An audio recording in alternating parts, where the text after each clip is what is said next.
So let's talk about Lent a little bit. I am excited that you are eager to learn more, and I wanted to show you um, exactly where we are. Can you see that right now? Yes. Circle. So this is a picture in circle form of the church year, the Christian calendar. And every year we go through this cycle. It's one of the things I really appreciated about the liturgical year because it keeps me centered.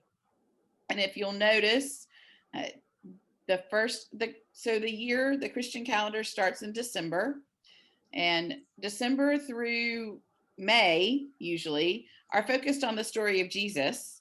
And then from May, the end of May through June, through the next church season, are focused on the story of the people of God, the story of the church. And so we have just come through Advent and Christmas and Epiphany, and we are still in the season of Epiphany, which is a time of revelation of who Jesus is. We'll be moving into on this year on February 17th into the season of Lent. Lent lasts it is the 40 days leading up to Easter. However, it's actually a few more days than that because we don't ever count the Sundays in Lent. They're always little Easters. So Lent is the 40 days, not including Sundays, leading up to Easter. This year, that puts the beginning of Lent which is Ash Wednesday, on February 17th. And traditionally, Lent is the time in the church calendar where we really reflect on the depths of Christ's love for us. The church has used it to examine ourselves and our relationship with God. It started really very early on in church history, and it began as a 2 or 3 day fast leading up to Easter. The reason for that is that um, baptisms were done on Easter Sunday, and this fast was for those who were about to be baptized. It was at the end of a 3 year period of preparation. So there was no just walking up the aisle to join the church. Didn't happen that way. There was a 3 year period of preparation for church membership. Then you'd have 2 or 3 days of fasting, and then you would be baptized on Easter Sunday. By the fourth century, there were beginning to be so many conversions that didn't remain realistic. And so during that time, the period of preparation was changed to 40 days. 40 is a really biblical number, and it always signifies preparation or the beginning of something new. So if you think about in the Old Testament, the Hebrew Bible, Noah was on the ark for 40 days, 40 nights, right? The Israelites wandered in the wilderness before they went into the promised land for 40 years. And in the New Testament, after Jesus is baptized, he's in the wilderness preparing for his ministry for 40 days. So that number is really significant. And it's not just one that they chose out of thin air for this. And when that period began to be limited to 40 days, the entire church started observing those 40 days. And in that early practice, Lent was a time of fasting. So typically, the faithful ate only one meal a day. That's led to some of the practices that we have now. As Stephen mentioned, in the Catholic Church, it led to fasting Fridays, where you couldn't eat meat. You could eat fish, but not meat, right? Which is the source of some really good fish fries if you live in a town with a Catholic church. Um, Today, we still use the Lenten season for that. We use it for practices that we're going to be learning about tonight, and practices that are going to be in our Lenten micro practices of almsgiving, which is a way of saying giving financially, but it also includes acts of service, as well as prayer and fasting.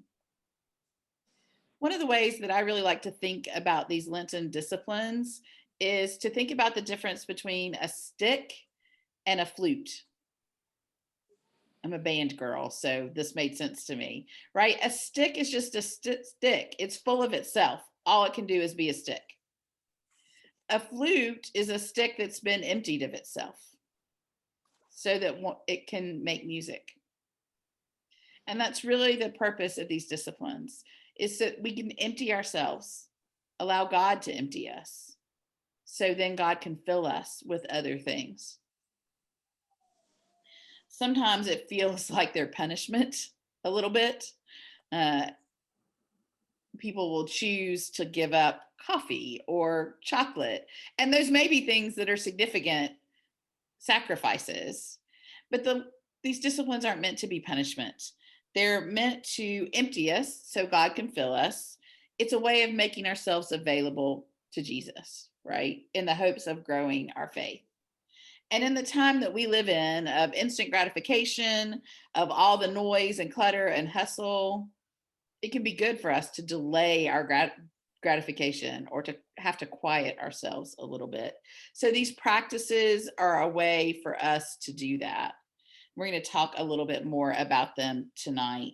Before we do that, though, I want to say that Lent is a time for repentance and change, but it's also, for me, a time of quiet joy as well. The very name Lent comes from the Latin word for spring, for lengthen, for spring.